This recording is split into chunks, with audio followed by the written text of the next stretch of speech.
Hi there! Today we're going to break down the Solana Sniper Bot, a bot designed for sniping Memecoins on Solana. I'll explain how it works, its pros and cons, and at the end, I'll show the bot in action. The results will shock you. Solana Sniper Bot positions itself as a platform for lightning-fast entry into new listings on the Solana blockchain. A bot that tries to buy tokens immediately after liquidity appears. Snipe.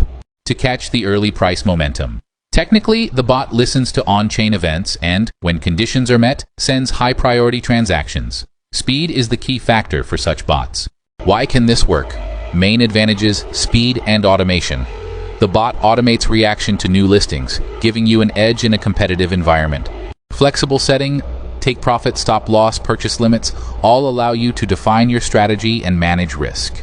Community support and updates. The project has active Twitter accounts, UI updates, and feature announcements. Beginner-friendly. The GUI and presets make it easy to start if you follow the instructions. Now the most important part, the risks. Risk of losing funds. Sniping is a high-risk strategy. New listings often turn out to be rug pulls or drop sharply. Even a fast bot doesn't guarantee profit, but fortunately, this bot includes rug pull checks, which helps minimize that risk. Some other bots require you to provide private keys, but this one doesn't. You simply connect your wallet. Everything is simple and transparent. You can check prices and plans on the pricing page. The golden rule: compare the cost of the service with the capital you're planning to trade. An expensive subscription only pays off with consistently positive results. And now, a short demonstration. I'll show how I launch the bot, which settings I choose, and what happens when a trigger is activated. So sit back and enjoy with some pleasant music.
Here, the bot is finishing its work. In such a short amount of time, the profit is excellent. The bot works quickly and reliably. All the settings I configured worked perfectly, and the profit turned out to be very solid. If you enjoyed this, like the video and subscribe. I'll leave a link to the website and useful materials checklists in the description.